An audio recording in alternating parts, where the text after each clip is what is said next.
ان فرشتوں کی قسم جو ڈوب کر کافروں کی جان کھینچ لیتے ہیں اور ان کی جو مومنوں کی جان آسانی سے نکالتے ہیں اور ان کی جو تیرتے ہوئے جاتے ہیں پھر لپک کر آگے بڑھتے ہیں، پھر دنیا کے کاموں کا انتظام کرتے ہیں کہ وہ دن آ کر رہے گا جس دن وہ زلزلہ آئے گا، پھر اس کے پیچھے اور زلزلہ آئے گا، اس دن لوگوں کے دل خوف زدہ ہوں گے اور آنکھیں جھکی ہوئی۔ کافر کہتے ہیں کیا ہم الٹے پاؤں پھر لوٹیں گے؟ بھلا جب ہم کھوکھلی ہڈیاں ہو جائیں گے تو پھر زندہ کیے جائیں گے؟ کہتے ہیں کہ یہ لوٹنا تو سراسر نقصان کر لوٹنا ہوگا۔ تو بس وہ ایک ڈانٹ ہوگی، اس وقت وہ سب میدان حشر میں آ جمع ہوں گے۔ اللہ تم کو موسیٰ کی حکایت پہنچی ہے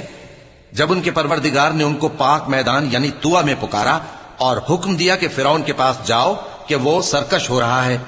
پھر اس سے کہو کہ کیا تو چاہتا ہے کہ پاک ہو جائے اور میں تجھے تیرے پروردگار کا رستہ بتاؤں تاکہ تجھ کو